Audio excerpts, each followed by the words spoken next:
Not yet. Recording? Yes, it's recording. Yeah, now it is. Awesome. And so can I first introduce our guest speaker, or I was gonna say first, like the class is dedicated to. You want to talk on that, and then just like, yeah, whatever's next. what we discussed earlier this week? Is that still okay? Yeah, what we discussed, yes. Shosh Constanza, I don't know how everybody knows you here. For Shoshana, and we're so honored to have like a very special guest speaker tonight. And I just I want to say that we're dedicating this, any inspiration that comes out of this talk, in memory of my bubby who just passed away this Monday, who I loved so much. And she was a very special woman, and she loved learning Torah on any topic. She loved everything. So it will make her happy that whatever inspiration we get out of this will should be a merit for her soul. And what's her name? Her name, well, I guess her Hebrew name was Chayalea. Chayalea. Chayalea.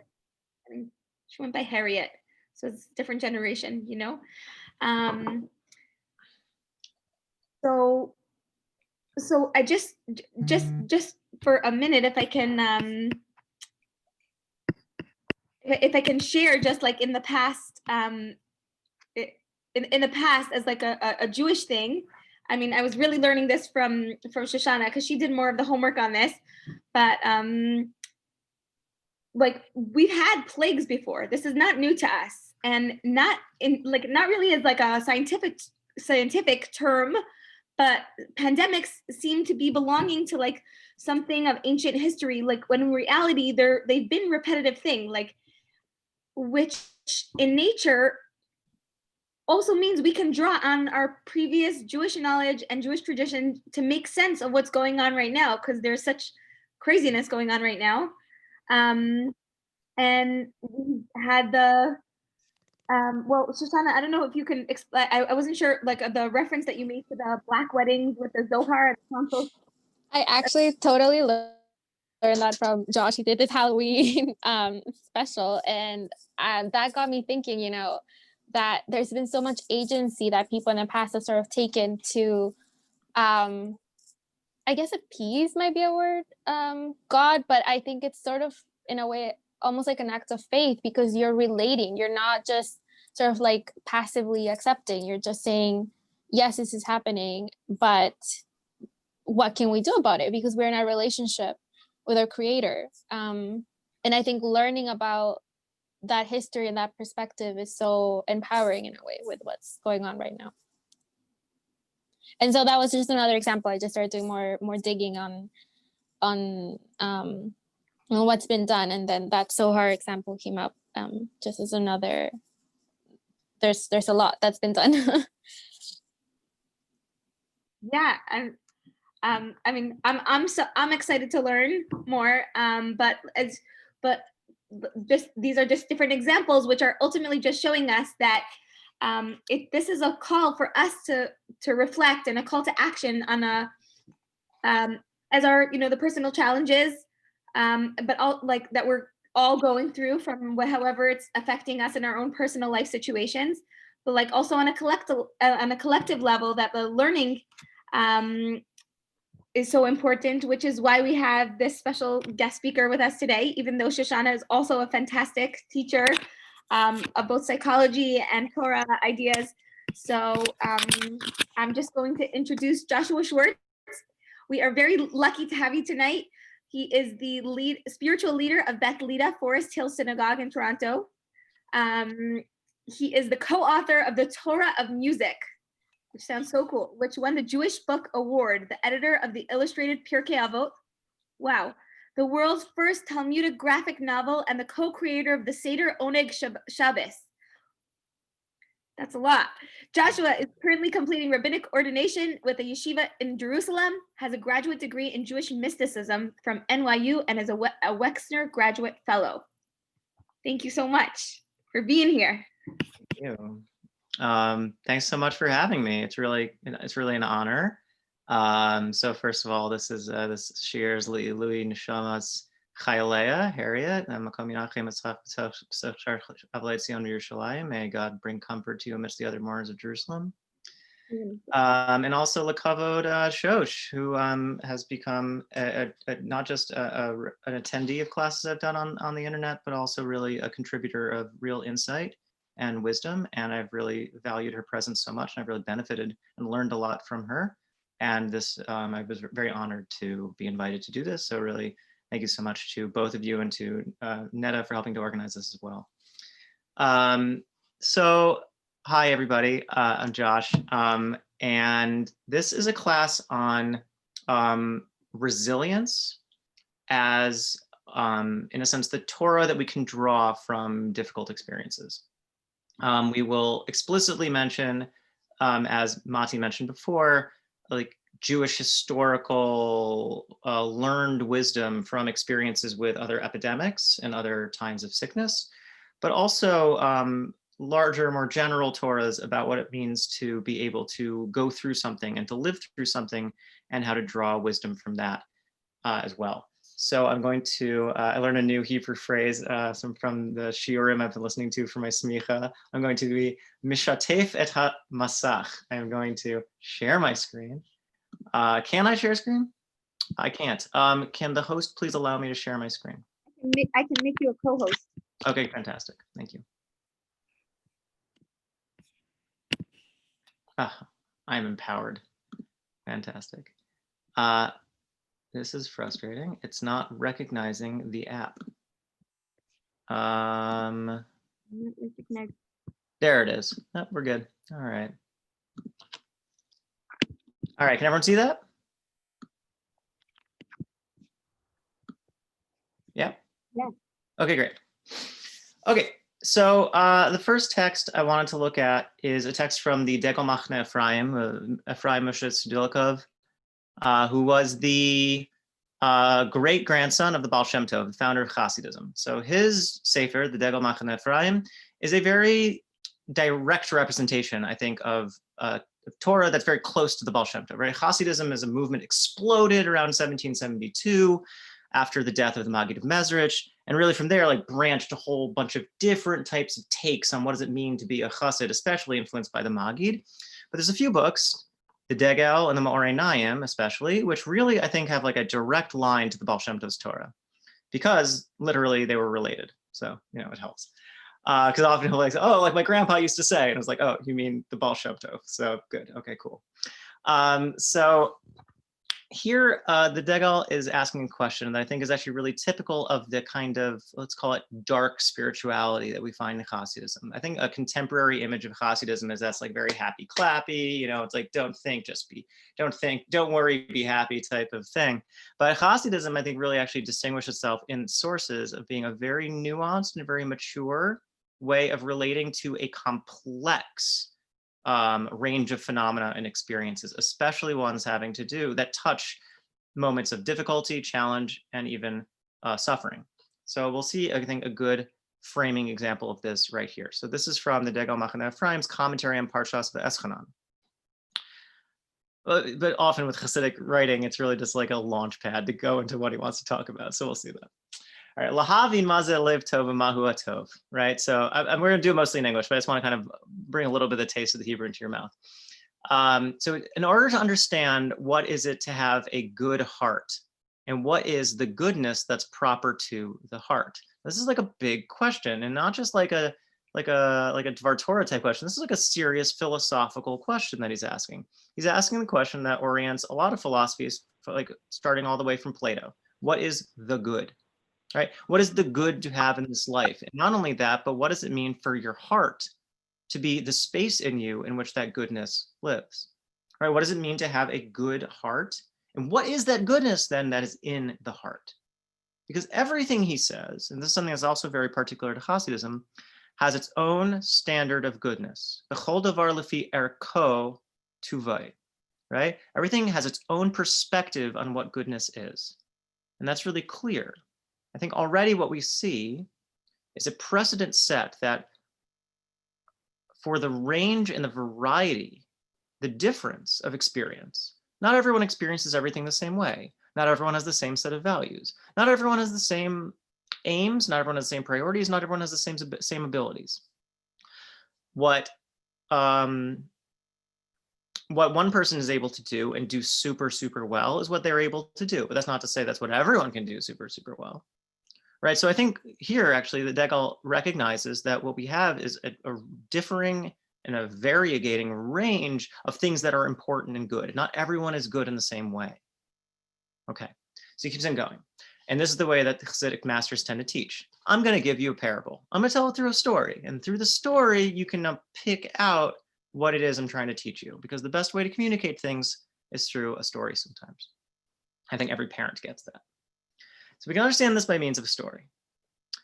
A beverage is good if it's sweet to the palate. An item of clothing is good for different reasons. You don't want your shirt to, you don't judge your shirt based on how sweet it is, right? We get this, right? Things are good in different kinds of ways. You don't want, like super sugar charged clothes because then all of the flies will come in and eat you up. If, how is a shirt good if it's got like nice color in it, right? It's dyed well, it's made well, right? We get how different things are made well in different kinds of ways. But with a heart, can you tell how good a heart is? What is its goodness? And here he says something incredibly, I think, radical. He says, its wholeness, right? The wholeness of a heart is specifically when it is broken. How can you tell a heart is good? Like, how can you tell you really got an A1 heart? Like, oh man, that heart, top of the line, right? Like every cardiologist is like, ooh, look at that heart. That's a good heart. And the answer is because your heart can break. That's how you know your heart is healthy, is that it can do everything it can do, is if it's able to break. This is the goodness and the wholeness of the heart. As it's said, here he brings in a pasuk, Hu hato kemoshe ashkon ve'es daka, right? He says, actually, just like I will reside in you when it is low, or when you are low. For this is what the high and exalted one says, he who lives forever, whose name is holy, I live, says God, in a high and holy place.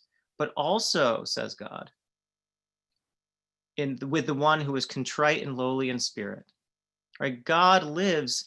I think this is actually a really radical reframing of theology that Hasidism brings in. I think the normal the kind of common way of thinking about God is that God is other than where we are. God is up high, we are down low. God is spirit, we are flesh.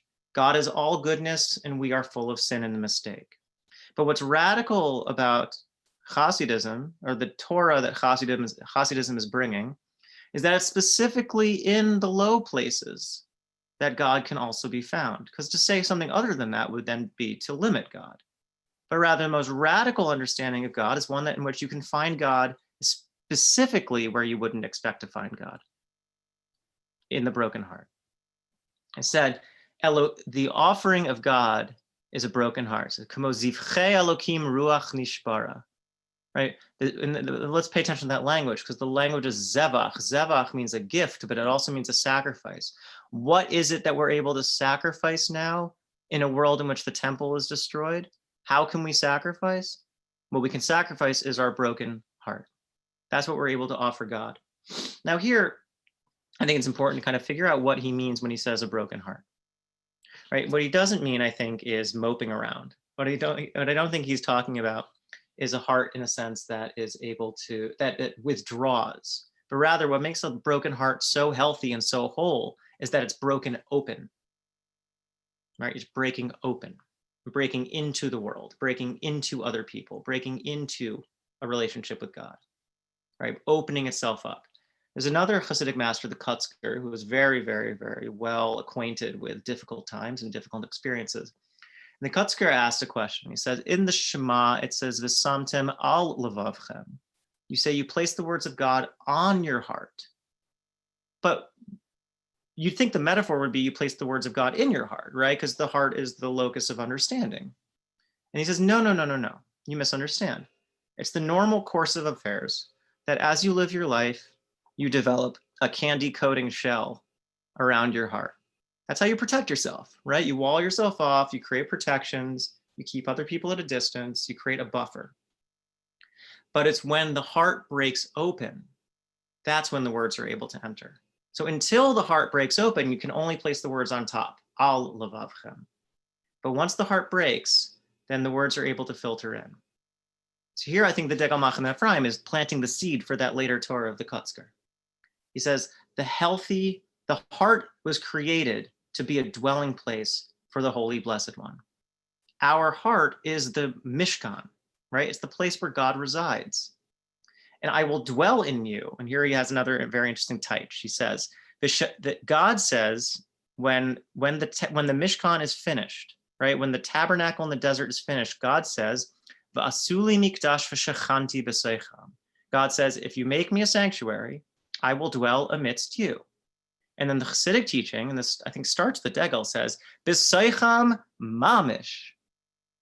It's not just amidst you, like, like, okay, I live here and God's my neighbor. No, but literally in you.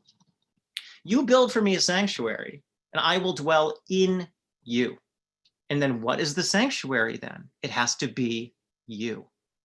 What it means to live life then is to live in a way that sanctifies your life, sanctifies yourself.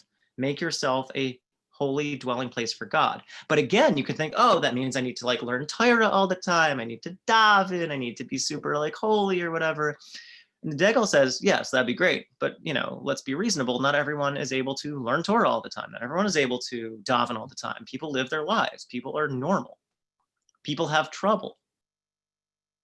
But it's specifically when you're able to touch the depth of that experience, that is what causes you to become a dwelling place for God. The question is, are you able to touch the holiness in whatever it is that you're experiencing, even, especially difficult experiences? He says, pure is the one who makes God a lovely dwelling place in their heart. The heart was created to be a sanctuary for the Holy Blessed One who does not reside save in oppressed and a broken heart. Thus, the wholeness of the heart is to be broken within one. And when one has attained this wholeness, then you're called Yerushalayim, the holy city with the queen within. Now it's worth noting, Yerushalayim is one of the kinuyim, right? Is one of the nicknames or one of the associative names for the Shekhinah. So the Degel is saying, by actually being in touch with your broken heart, you are able to be, kivyachol, as in place of the Shekhinah, right? The actual immanent aspect of God. There's a spark of divinity inside of us. And again, the key is touching it or finding out where it is. And the radical reframing of the Degel is that empathy, the depth of empathy, the power of feeling compassion and feeling the way in which breaking your heart open connects you beyond yourself, that is actually the key. I think this is something to really sit and dwell on.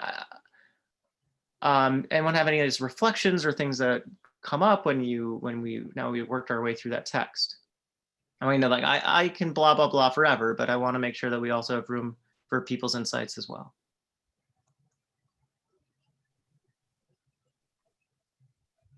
All right, something to let stew in the background.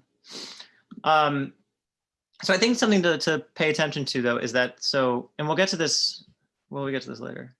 It's not clear to me, we'll get to this later. So I think that in Chassidus, there's also a very interesting dyad, right? There's a dyad, there's a pairing between atzvus and shviras halev, between melancholy or feelings of being basically bummed out and the broken heart.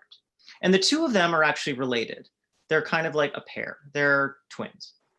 Atzvus, melancholy, being like an experience of just having like sadness, a darkness weighing on you, right? Is an experience of feeling distant and closed because you're not able to feel, right? The way that actually depression is described by neurologists and psychologists is that depression is a diminution of feeling, or as actually the Hasidim call it, a timtum halev, like a turning down the volume on your heart. And that's something that we all go through. But the way it's redeemed isn't to say actually that, oh, that means I'm cursed, that means I'm bad, that means something inside of me is broken and I'm screwed up. But rather the way out of it is to say, something's happening with me, and can I touch what it means? Can I touch actually the significance of what it means to be in this experience of distance? Can I feel that pain of what it feels like to feel alienated, to feel scared, to feel anxious? And once you can touch that pain, that's when it becomes the broken heart, because that's when it's alive. Now, this isn't to like romanticize like angst or drama or something like that. Those are like antisocial feelings. But the point is that Shviras Halev is a recognition and a realization that the experience you're having is meaningful. And that meaning then actually leads you back into connection. That what's happening to you is something that is lending, that it can actually provide for you an opportunity to find meaning, to give yourself direction.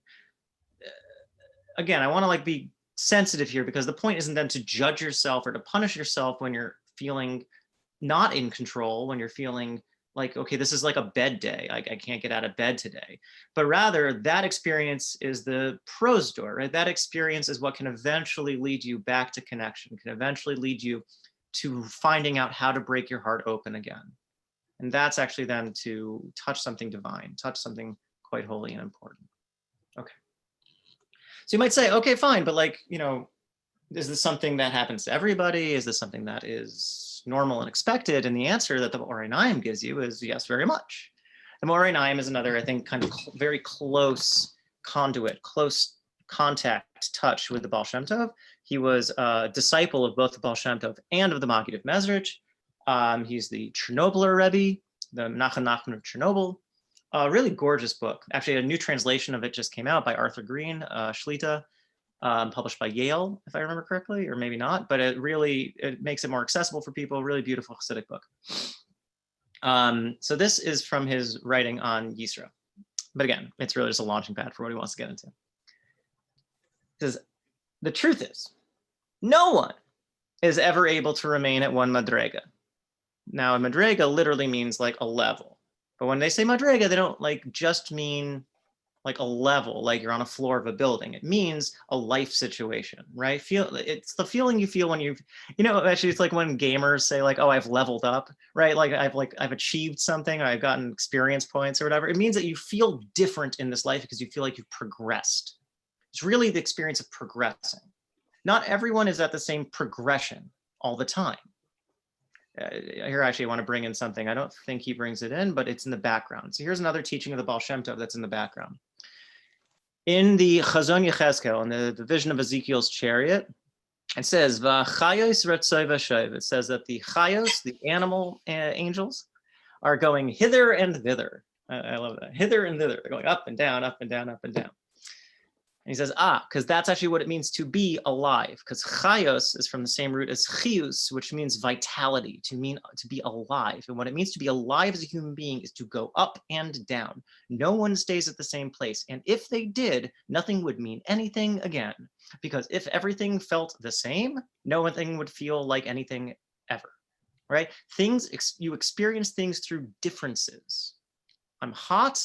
Right, it's like, okay, you go for a bike ride, you get home and you like strip off your sweater, you strip off your, right, you're like sweating. And then eventually you're like, oh wait, it's actually cold in here.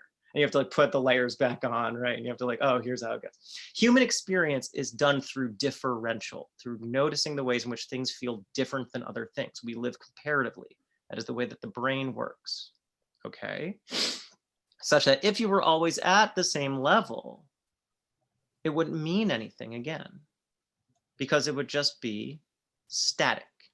Are we comparing melancholy to what? Sorry. So here we're just talking about experience. We're just talking about human experience in general. And then as a test case, we're going to bring in the embarrassing experiences, the difficult experiences, the challenging experiences. Or you could say like, oh, fine, like it's so easy to talk about spirituality and joy, right? Because you feel aloft, you feel lifted out of yourself, you feel united with everyone around you. Spirituality and joy are like that. But what about spirituality and sorrow, right? How can we have a more robust conception of the spirit than just stuff that feels good? can we actually say that spirituality is more about meaning than it's about pleasure, or meaning than it's about convenience?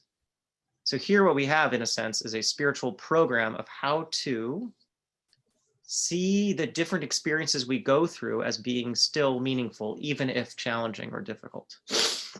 But here, interestingly, the Maor is saying it's not just like it happens accidentally, it happens necessarily. Because for things to be at the same level all the time would be meaningless, because things have to change. It's like, it's like learning a new skill, right? Like every other white person, I started baking sourdough during the pandemic, right? And now, like, I look at my bread and it's got beautiful oven spring, right? And you open up the crumb and it's full of holes and bubbles. And I'm like, look at me, I'm so proud of myself. But it only means something because my first breads were flat and pancake-like, right? Like, it means something because I have changed, and I changed through this process. I mean, tshuva is the classic, tshuva is the height of Jewish spirituality, and tshuva proves this point. Because the point is, as the Gemara says, right, in a place where a Baal tshuva can stand, a tzaddik gamor cannot stand. More important than being perfect is growing. Growth is the metric of worth in Judaism, not perfection. Angels are perfect, and there's a reason angels don't have knees. They stand still. Humans sit. And the only other thing that can sit, as it were, is God. We see in Chagiga that when the 4 rabbis go up to Gan Eden, only God sits. And all the angels are standing because they have one leg fused together. Stupid angels. They're robots. Angels are robots. They're functions of God's will. Human beings are like God. We're made in the image of God, right? But B'Tselem Elohim, because there's something in us that is more than that, that becomes more, that creates. We create ourselves. Just like, as it were, God created the universe. Okay, so he says, because Chiyus goes hither and thither. He's drawing from the Baal Shem Tov in that. Ebbing and flowing, coming close and withdrawing, right? The human experience is change. It's dynamic. It's not static. Things feel different. You go through different stuff. One day you're on top of the world. The next day you're at the bottom of the hill, right? We all feel it. Monday started great. Wednesday you're like, what happened? How did this happen? And you could say, oh, it's out of my control. I can't do anything about it. Or you could say, this is what it means to be alive, for things to be different sometimes. And the question then is, how do I grow? So sometimes when you feel attached to the Holy One, and here the word attached, right, is dveikus, right? That experience of feeling a connection to God. You feel that sense of vitality, of excitement, of pleasure, right? You feel like, oh, I'm like, you're taking a walk and suddenly everything clicks, right? And you see hear the birds singing, you feel the sun on your face, and you're like, oh, I feel it. I feel God in the world, right? But then the next day you go, it's like rainy and drizzly, and you're like, where's God? What's going on, right? But afterwards, it's like what he's talking about is a high.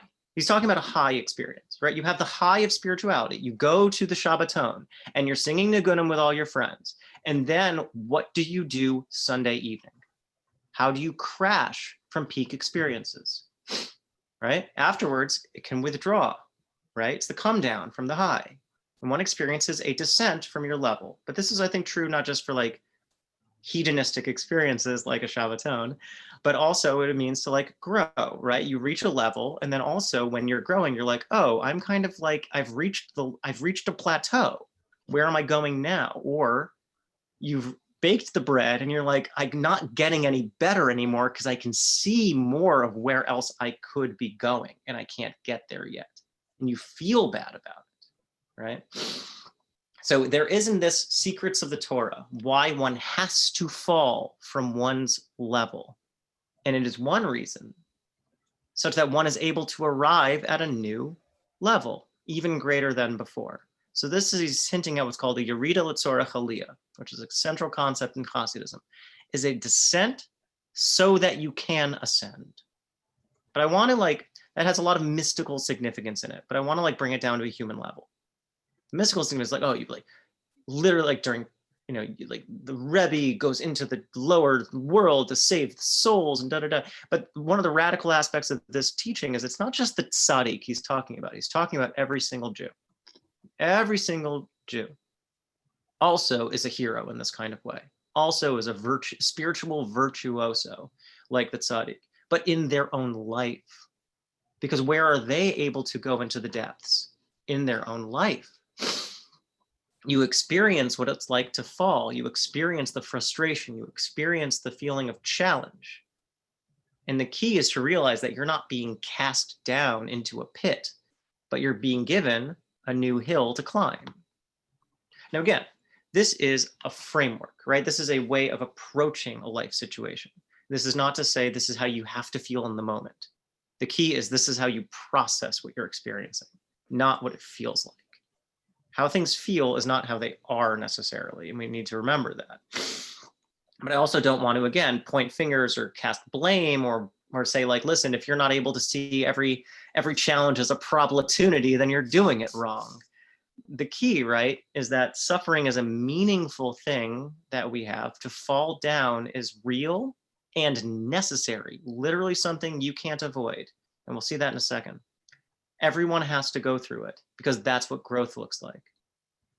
So it's not, you don't need to beat yourself up, but on the other hand, also, if you feel bad about yourself, that's part of the process too. But the key is learning how to get distance and see that, and how to then give compassion to that experience, that challenge, and say, okay, here is a chance for me to reframe it, to look at it anew. In order to grow, I need to fall from where I am right now. So a person has to hold fast, and this is key.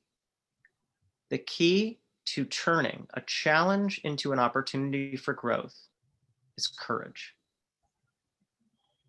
I want to, again, just put my finger on that for a second. The key is resilience.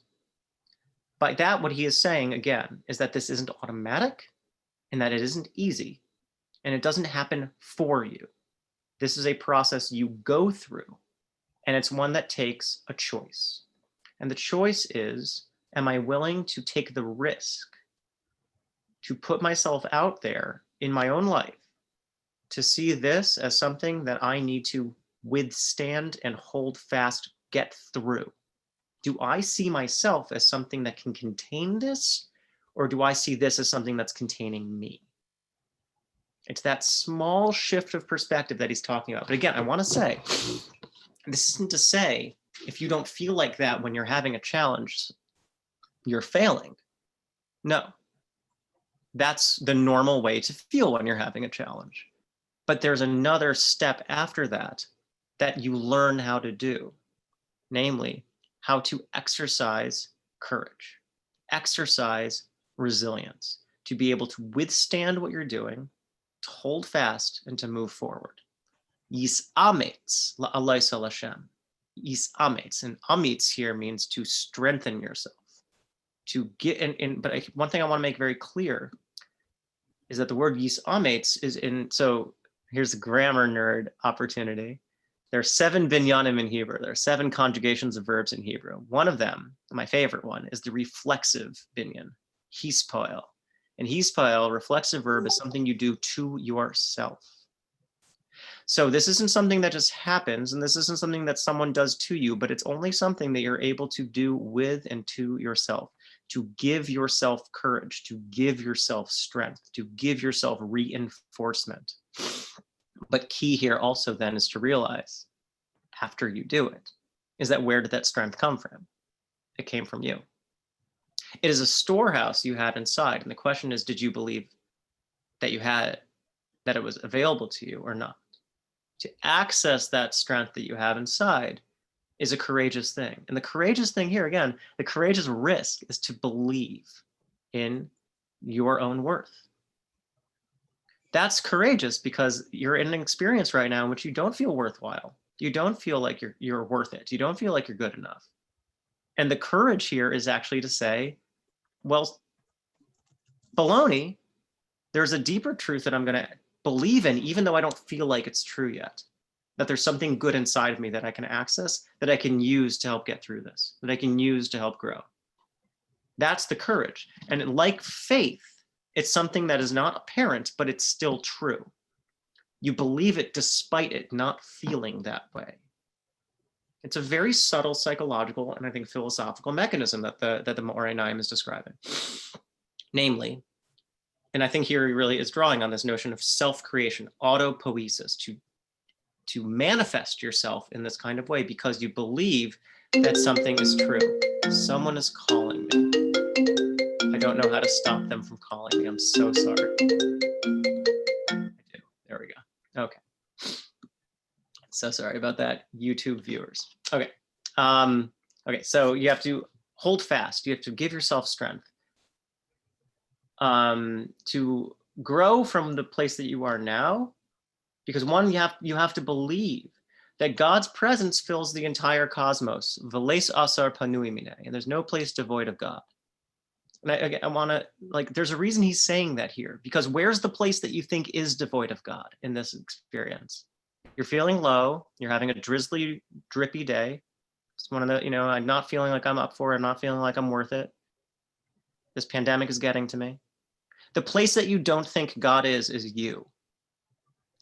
And to commit to the mystical belief that God is actually in everything and everyone means that that's true for you too. Is it like a thing I think a lot of therapists will say, right? And it's like,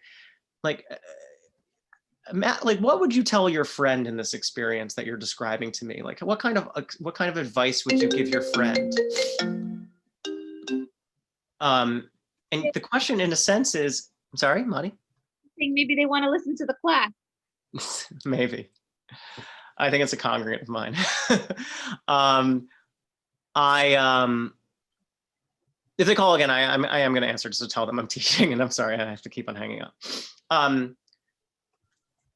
You'll say, like, what kind of advice would you give your friend? And I think that's a radical, like, reframing of, like, why is it so hard for us actually to give ourselves the compassion that we find so natural and so easy to give to other people, right? Like, someone says, like, oh, I screwed up in this way. I made a mistake. I wasn't like the person I want to be. And if it's your friend, you're not like, you're worthless, you stink, I hate you, we're not friends anymore. You're like, oh man, yeah, that sounds really hard. I think everyone makes mistakes like that, right? You like help them see that they're not abnormally evil, they're not wicked people, they made a mistake, they're human beings. You give them the allowance to be human. And the question then for us then is, why can't we give ourselves that same allowance? And here I think he's putting that in theological terms. When we feel like we are not worth it, we're in this lower level, it's so easy to think, oh, God's everywhere except for here. But to believe that God is truly in everything and everyone means that that's true for you as well. And then that is a truth irrespective of experience. It feels like that's not true, right? We're experiencing what's called hester panim, right? The covering of God's presence. But it's a covering because we can't feel it, we can't touch it, we feel alienated from it. We don't feel like we're in touch with our best self. We don't feel like we're in touch with the divine. But because we're not in touch with it, doesn't mean it's not still there in some way. And again, it's not to blame ourselves for not feeling good, not feeling connection, but rather not feeling like you're in connection is a necessary and important experience to learn what that feels like, to learn how to recognize it, and to learn also how to resist it, right? To learn how to take the courageous leap and say, I know that something is true even though it doesn't feel that way. I know that even though I can't see or feel God, that God is still there, and correlative to that or parallel to that, I know even though I feel worthless, I'm still worthwhile. Because I don't feel good about myself. That's a feeling I have, that feeling's real, but it's not necessarily describing reality, that there's a goodness in me that I can't feel, but I believe it's there anyway. So we have this dance, this pas de deux, right? This dialogue between the human level of experience and the divine level that's behind it. But we see that the theology reflects the psychology and the psychology reflects the theology. Okay. I want to keep on going. So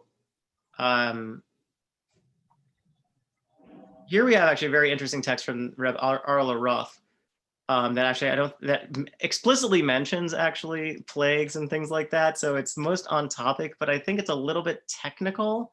And I think actually I want to I'm happy to share the source sheet after the class, so you can get into it. But here I want to actually instead skip to the Piazetzner Rebbe. The Piazetzner Rebbe was, you want to talk about somebody who knows what it means to touch darkness, was the Rebbe of the Warsaw Ghetto. And he was not just an incredible teacher, an incredible leader, communal leader, but also, an immensely deep and thoughtful person, clearly, but also a renowned, actually, pedagogical theorist, someone who wrote a book about actually what it means to teach people. So because I think, and that really helped frame the rest of his theological work, because it's really all actually about how to help people grow, because that's really what he saw pedagogy, what he saw education as being. It's really about helping people grow into themselves. Okay, so, literally writing from, this is from his book, The Eish Kodesh. So I just want to give a little prehistory of this book. He only wrote one book that was published in his life, and that's the Chayvas HaTalmidim, the obligation of the student, and that's his book where he lays out basically his theory of what a teacher in a school should do, how it is to approach pedagogy, how it is to relate to children. And there he's actually a reformer, because he's saying, instead of like the hardcore Cheder style, hit the kid until he learns things, he said instead, like, what it means to teach is actually Chanuch Nanar al Pi Darkai, right? To actually teach each child according to their way. So actually going back to the insight we saw before in the Degel, that each person has their own goodness. And the key to the teacher is to find the way in which this specific person can grow. This specific person has a way to unlock their potential. So for him, it really was about potential. But he wrote actually a triad of books that started with a school child, how to bring them to how to grow them and cultivate their potential. But then there's a book about older kids named Hachshar Savrechim, kind of like yeshiva students. And then after that actually was a book for adults called B'nai Machshava Tova, children of good people of good consciousness. And those two books, plus his Sav V'Zeruz, which is like a spiritual journal, and this collection, Eish Kodesh, and also other sermons from before the war, Derech HaMelech, were not published until after the war. And the reason for that is because, the war happened. He couldn't find a publisher. But what he did was he actually ended up burying them under the ground of the Warsaw Ghetto in a cache of documents called the Oneg Shabbos Archiv, the Oneg Shabbos Archive, which was an organization organized by the great Jewish historian Emanuel Ringelblum of blessed memory, Shem Yikam Damo, who was a historian of Polish Jewry, a really well-regarded historian, but he became an activist during the war, not just getting other scholars and academics and rabbis and people like that, but also just your normal everyday person to give over the things they had to help us get a sense of what it was like to be alive in that time. So we have like drawings from kids, we have gum wrappers from things that were just thrown out. We have things that were seen as insignificant, but to him were so important and meaningful because it helped craft what a full and whole life was like for these people. And this is actually what he saw drawing on the work of Ansky, another ethnographer of Jews, what we call this was Torah Sheba'al Peh, right? This was the oral Torah of the people, not just like the Talmud and stuff like that, but actually the lived life, the actual lived culture of the Jewish people had holiness and was worth preserving. So the Eish Kodesh, the Piazetzner Rebbe, was part of this project, and he ended up giving over his manuscripts, and they were buried under the ghetto ground, and they were only found after the war. They were found in few of the boxes were found in the 50s and 60s, and then there was another one actually was dug up in the 70s or 80s. I forget exactly when. There's actually, though, we know that there are actually caches that still haven't been found, so there might even be more writings out there. We don't know. So this was from his sermons, his Divrei Torah that he was giving during the Holocaust. And it's an incredible spiritual treasure that we have to see someone who's processing this, but in such a nuanced and such a mature way, such a sensitive way that he was. And when he says, when he says all these surahs that we're seeing, all these sufferings that we're witnessing, we know it's not just theoretical. He's really processing what it is he's living through. And he's giving it a place to actually come into its own. He says, if everyone knew that they would be rescued tomorrow, then a great majority even of those who have already despaired would be able to find courage. If you knew, right, that like today's Monday, today's Thursday, whatever, today's Thursday, if you knew that on Sunday it would all be done, you could get through it. Because you just count backwards, right? Okay, like, okay, good. 3 more days until it's over. Just keep on counting, right? And here I think we have Lahavil, the Shaya, the Churban, right, is a radically unique experience of depths that we, God willing, will never see again. But I think something that we too are experiencing, Lahavdil Katonti, is an experience of challenge that we don't know when it's going to end. And we haven't known when it's going to end. And if we knew that like the vaccine was coming in like February or something like that, pandemic would be a breeze, because we'd be like, okay, we got 2 months, 3 months, whatever, we'll do it. But the fact that this is happening, and even though we know theoretically it's going to end, we have no idea when and how. I think it gives us some insight into the mindset that he's describing. But again, like what he's living through, God willing, we should never touch. The problem is that they, and by that he means we, right, can't see any end to the darkness. When you don't know, and I think that if you think of it like experientially, right, it's like being in an anechoic or in a sensory deprivation chamber. You lose your orientation, right? When you like enter a dark room before your eyes adjust, you don't know where it is that the walls are. You don't know where it is the table is. You don't know where anything is, right? And you feel disoriented. You feel removed from a sense of comfort and place. If you walked in a door, and every time you walked in a door, you didn't know the floor was there because you can't see it, that's, I think, maybe a good like analogy. Think how disorienting would be, right? To just like, anytime you go in a room, you don't know if you'd fall through, right? Everything would be then disoriented. Many find nothing with which to bolster their spirits, and so, God forbid, they despair, right? And they become dispirited. They don't have anything to be chazik, have chazkis. Again, hispal, the reflexive verb, to bring strength to yourself, to strengthen yourself. You don't have any way to reinforce yourself. Thus, you experience yeush. Yeush is a halachic term, like a Jewish legal term, that means to give up something. Usually it means like, my favorite hat, I found it in the base medrash, and I waited a few months, and no one was coming back for it. That's yeush, right? They've given up on it. But yeush is an emotional state. That means you've given up, right? Despair. You don't have anything to hold on to anymore. Again, losing of a sense of security. Right? Rucham neifel, that your ruach falls, your fallen spirit, dispirited. Okay. This is the meaning then of tamim im Hashem Elokecha. Be guileless, be innocent, be sincere with God. And what does tamim here mean? It's a strange word, tamim, right? Usually for people like who are pure, but in a sense like people who are simple. Be simple with God, right? Don't be. There's a way like you can try to make everything make sense, but what he's talking about is try to get to the heart of it. Instead of trying to make it anything, feel it. Start with the beginning of what you're experiencing, not with trying to make it make sense, not with trying to solve it and fix it, but to give it space to breathe. He says, even, again, we can, it's like a genealogy, right? We saw the Dego, we saw the Morinayim, and it's manifesting in its fullest form here. Even if you are broken and oppressed, he says, nevertheless, be artless and whole. Be artless, right? That's the word I chose when I was translating this, but it's not about being cunning. It's not about being clever. It's not about solving the problem, because the problem can't be solved. The problem is how you feel. It's not a thing to solve, right? All you can do is just be without trickery. You just can be honest.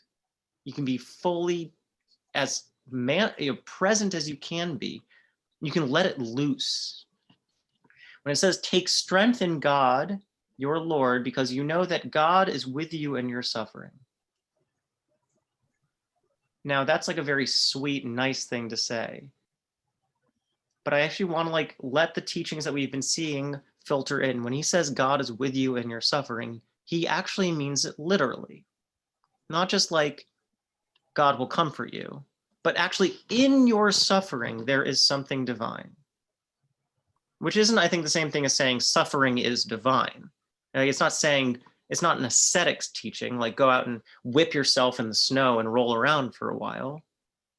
Rather, he's saying there's something in God that we can find in these experiences as well. That God doesn't abandon us in these experiences. I think here what we have is a mystical kind of expansion of a teaching that we saw all the way back in the Talmud, that the Shekhinah, right, God's presence, went into exile with the people.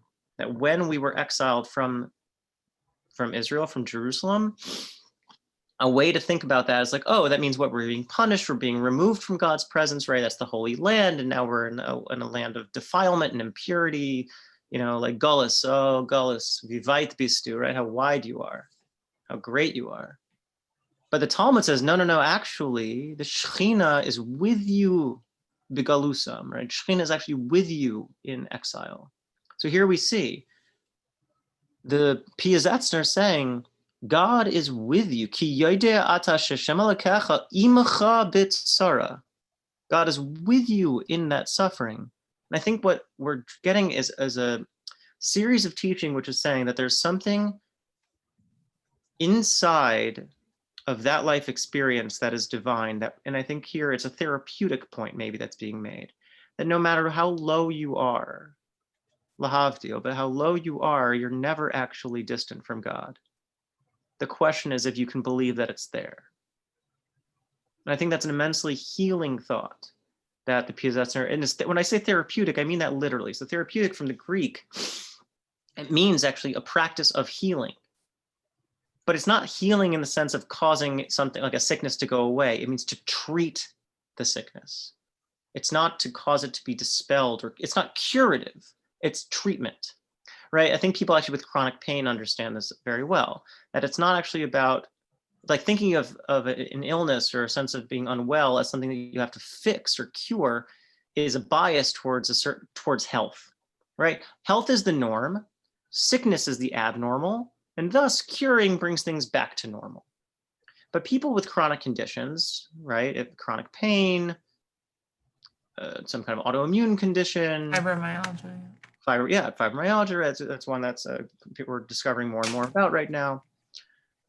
I think help actually radically reframe actually the way to relate to bodily states of, let's say, unwellness or what have you. That these are not things to think about fixing, but rather things that think about managing. How do we live with these things? That's therapeutics, right? Therapeutics is a sense of how can we actually live with this suffering? We don't know when this will be over. In the Warsaw Ghetto, they didn't know when. Now they tried to push it, right? They had an incredible moment of heroism in which they stood up for their dignity, and there was the rebellion. But they didn't know if it was going to work or not. Right? The Piazetzner Rebbe lost his entire family in the Holocaust and then eventually lost his own life. He was murdered. He was murdered by the monsters. He didn't know when this was going to end. But for him, faith wasn't about believing it was all going to turn out okay, because if that was the case, that would actually pin God to a certain kind of result, which is a kind of idolatry if you think about it. To say that God can only exist if this one thing happens in the world means that you have actually now given that thing divine significance. But for the Piazetzner, and I think for us as well, he's trying to teach us that God is bigger than all things because God actually is in it all. God is what you can touch and what you can actually be in contact with, that can give you strength, that can give you hope to keep on living, because it's in touch with what's best in this world, what's best in us, what's most empowering, but again, because it's holy, because it's divine, because it's good, because it's bringing us back in touch with compassion, with the sense of what it means to be connected to other living creatures, right? The barbarism of Nazism is to say, some of you are humans and some of you are subhumans, and those vile, verminous creatures should be exterminated, right? The Jews, get rid of them. The gypsies, get rid of them, right? The disabled, get rid of them. Homosexuals, get rid of them. Just get rid of all these people that we don't see as worth our time, worth our space. They're infesting our society. But the Piazetzner is saying, no, in suffering can be found God. Nazism is trying to grade people, But the Morainayim is saying we all are at the grades all the time. Not one race is at the top, not one race is at the bottom. Not one bodily state is at the top and one bodily state is at the bottom. Not one neurological state is at the top, not one neurological state is at the bottom. Rather, God, imecha b'tzara, God is with you despite it looking like you're apart. Lachein lo tachzor ata atidus lomar eini roeh ketz lechoshech. Therefore, don't try to project into the future, saying, I can't see an end to the darkness, it's darkness forever. But simply accept what's happening, and then you will be with God. Here, I don't think what he's saying is like a passivistic, like, accept it, it's all for the best, it's all good. He's saying, no, like you're in darkness, that is real and true. But you can't stop being in darkness by saying you're not there. All you can do is be in the darkness. The question is, will you? Right? There's a way to exist in which you are living as if you weren't. You're living in a way in which you wish it was some other way, right? I'm living this life, but I wish I was living this other life. So the life I'm living is actually one that's lived in the shadow of this one that I wish I had. So I'm not really living my life. I'm actually not living the other life, right? I'm refusing to live my life because it's not one that I can be satisfied with. I'm, instead of living this one, I'm not living the other one. But the Piasetzner is saying, you're in the darkness.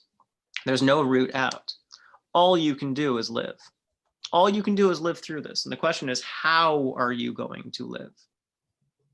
How are you going to work your way in the midst of darkness? Are you going to let the darkness win?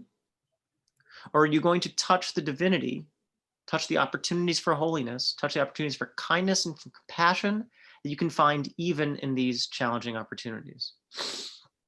Then naturally, he says, your salvation will draw close. For as Moshe Rabbeinu says, V'heim amcha v'nachalasecha.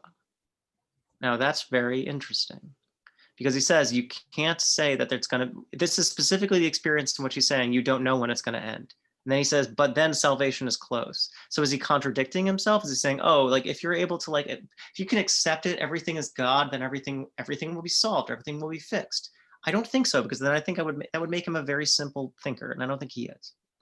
He's saying rather, it changes what salvation means.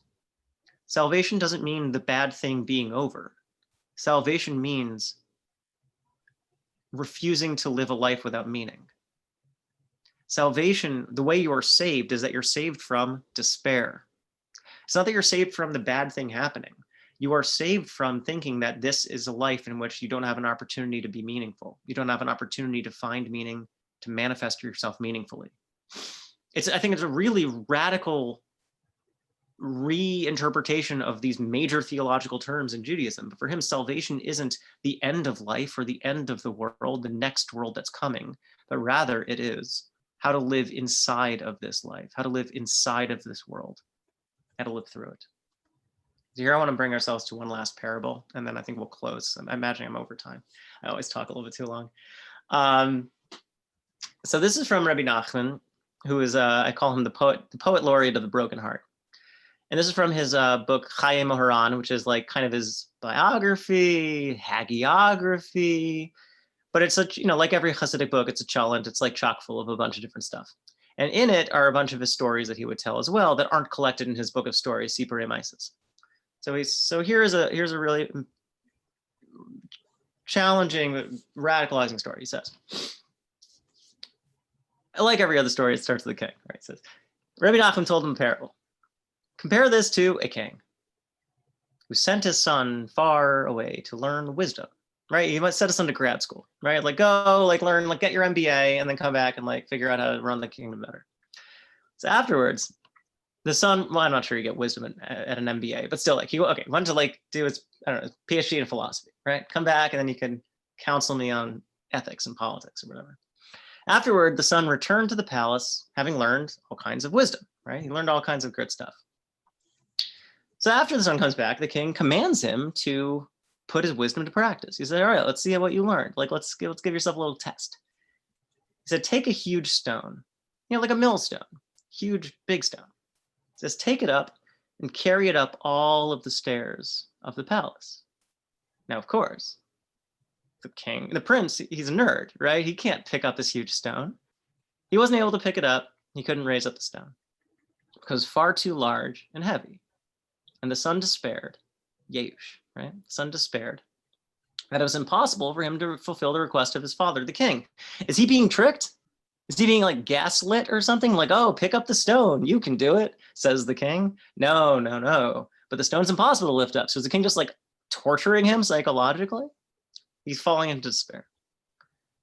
Until the king revealed his thinking, saying to him, did you really think that I would command you such a heavy task as this, to take such a stone and carry it? In other words, did you really think I would ask you to do something impossible? I'm not cruel. I'm just tricky. Even with your great wisdom, you can't do this. Rather, that wasn't my intention. It was for you, instead, to take a strong hammer and to smash the stone into little pieces, which then you would bring up the stairs. Okay, pause. So a few things. One is that I think we have an idea of religion that is cruel at times, that God expects us to be able to do things that we can't do. And then when we find ourselves hitting those limits, we blame ourselves and we castigate ourselves and we say, oh, like, you know, I can't do Judaism. I can't do it. I can't do the mitzvahs. I can't learn Torah. I can't do it. But the truth is, I think actually that's bringing a wrong orientation to what religion is. I think the Piasetzner Rebbe is teaching us something really powerful, and Rabbi Nachman is on the same wavelength. Religion is about development. Yiddishkeit is about how to grow. Tshuva, again. God is giving us a path of how to grow with Torah, how to grow with the wisdom that Torah offers, not to grow despite it, not to cancel ourselves out and to say, oh, I need to like from out and like flip out and become like super Jew, but rather God created you already the way that you are. And the question that Torah is asking us is, how can we actually bring the goodness in our heart out in its fullest capacity? Each heart is good in a different way, right? How can we bring the goodness in our own heart into its fullest capacity? So the king, God, is not asking us to do something we can't do, but rather giving us something larger than we could ever accomplish. Look at all these books. Something that we could ever accomplish, right? Like a way to remember transcendence is to like look at a large bookshelf and be like, I could never read all those books. There's more that we could ever do in this life, but it's not that we're expected to do everything, but rather we're expected to be able to put ourselves into it as much as we can. God gives us a very, very big rock, and the question that we're asked to do is, what do you do with the rock? I wanted you, in a sense, to be creative. I wanted you to bring yourself into the task. You went to grad school to learn how to be smart. Great. So why did you then see what I was asking you to do was to conform yourself to the command? Rather, make the command conform itself to you. Use the hammer. I never said don't use a hammer, right? Like, it's not just like, oh, think outside of the box, right? The point is actually that life is as we are able to make the game for ourselves. God gave us an enormous world. God gave us an enormous Torah. And the question is, are we able to empower ourselves to take up a big sledgehammer and smash it to bits? Can we break it open? I think also the question then is, can we break ourselves open as well? So here is what is called the nimshal, right? The mushal is the parable and the nimshal is the decoding. He says, similarly, God has commanded us to raise up our hearts with our palms outstretched to God in heaven. And our hearts are hearts of stone. And the stone is far too large and heavy, impossible to raise up to God through any means. You'd think maybe that the stone was supposed to be, I don't know, yeah, Torah, mitzvos. No, Rabbi Nachman says the stone is your heart. And you'd think it's too heavy to bring up to God. You look at your heart, you look at what you're experiencing, you look at yourself on Wednesday, you look at yourself when you're feeling bummed out, and you say, how could this heavy and stupid and dull thing really be seen as valuable before God? How could this thing that's covered and heavy, covered and dull, how could this rock, right, that I have inside of me that's weighing me down, how could I ever raise it up? These things do not make sense. It is impossible. But instead, says Rabbi Nachman, if we were to take a hammer and break and smash our stone hearts, then we could raise them up.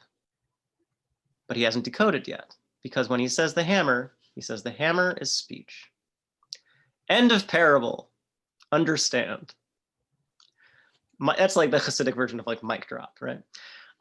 End of parable. Understand. Now, like I mean, to be in the room when he would have said something like this must have been an incredible experience. Like something's happening right inside of that room. Something's happening between you and him, right? In Likutei Tamar, it talks about like being in the presence of the Rebbe is something very special, not just because like these are like superhuman people, because they're able to hold a space and hold presence in such a powerful way.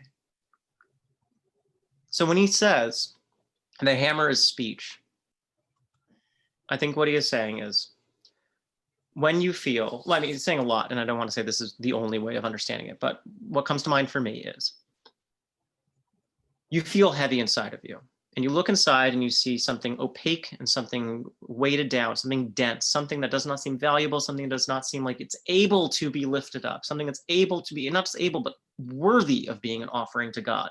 Remember, the heart is the offering. And it's like, oh, this is a stone, it's too heavy, I can't do it. And the answer is we need to break it open. We need to break it up. And how do you break it up? He says you break it up with speech. When he says speech, I think what he's saying is that the things that we don't think are meaningful are. The things that we don't think are valuable are. I think a common experience that I think people have in spirituality, I know I've had it, is like, I feel like I'm having such a hard time getting in touch, like feeling the presence, like feeling connected to God.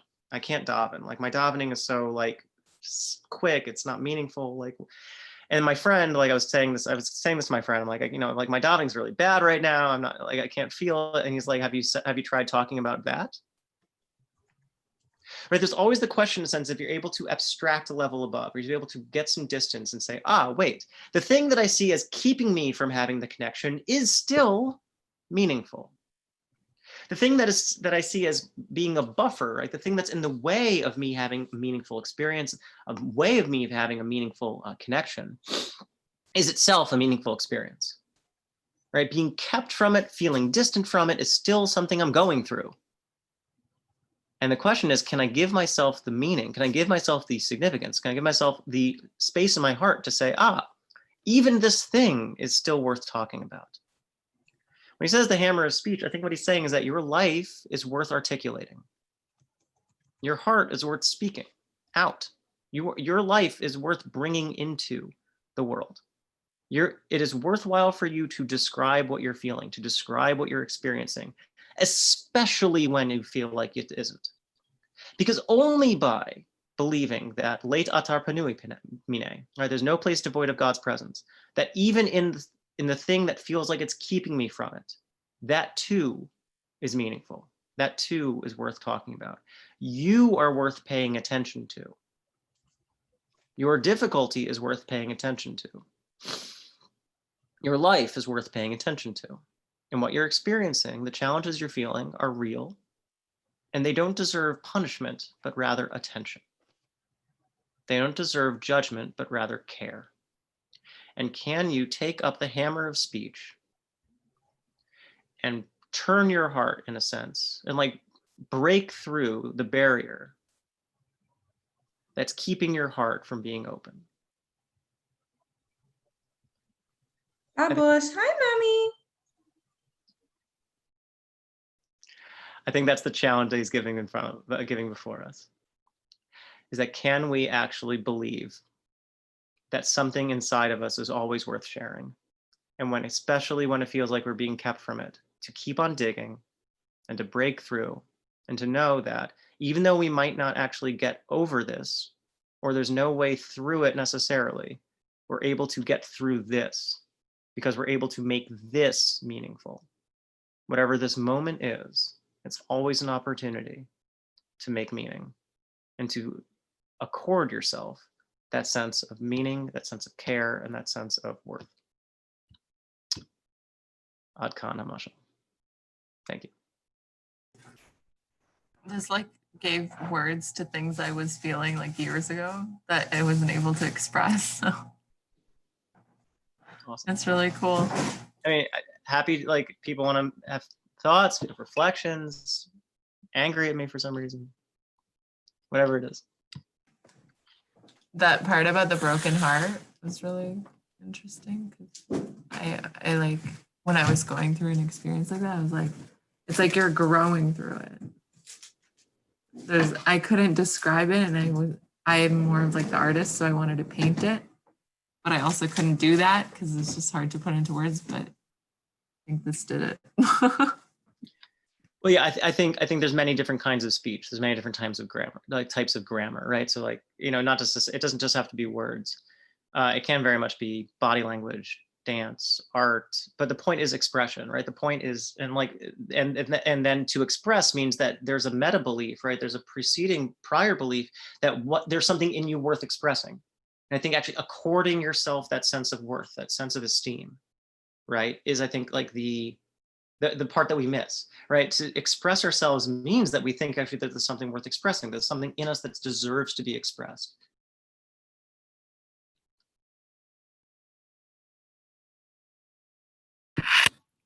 I just also want to echo what Neto was saying. I feel like everything you expressed resonated with me so deeply, especially with just, just all the, like Netta said it very well, just giving words to all these feelings, like, and finding Hashem and experiencing connection, and even in those places where it seems very hidden and hard to connect. So beautiful, like how you expressed it, and like all the different Torah you taught. I was really hit home. So thank you so much for sharing this. Really meant so much to me, and everybody. I'm sure I'm just one voice, but Shoshana has been telling me about you, and she's been telling me how much she, she gets out of like learning from you, and now I understand it. It all makes sense. So. It's a big kavod for me, and again, it's a big honor to be hosted here, and I really appreciate it. And again, I feel the exact same way about Shosh, that I feel like I learned a lot from her. I'm really glad that these classes have given us a chance to learn from and with each other. And for everyone else's learning too, like, just the reading I was giving is a way to do this, but the Torah is yours. The Torah is all of ours. It's not just, something I can give over, but like, so the sources are in a PDF in the chat, so everyone can download them. And you can learn them on your own and find your own meaning, your own significance in them. Did you send it again? It's in the chat right now. I just put it. I was kicked out, I think, so it's not. Oh, okay. When I reconnected, it lost. Okay, no problem. There we go. Thank you. Okay, thank you all so much. Have a great night. Thank you so much. Thank you. Shabbat shalom. Wishing us all the ability to find the resilience that we need to get through this dark experience that we don't know when it's going to end. But to find meaningful ways to work our way through it, and to live lives of holiness, and to find the sparks of divinity that we can. Amen. Amen. Thanks, Josh. Thank you. Bye, everyone. Thanks for coming. Thank you. Can I just? Oh, okay. Wow. Oh.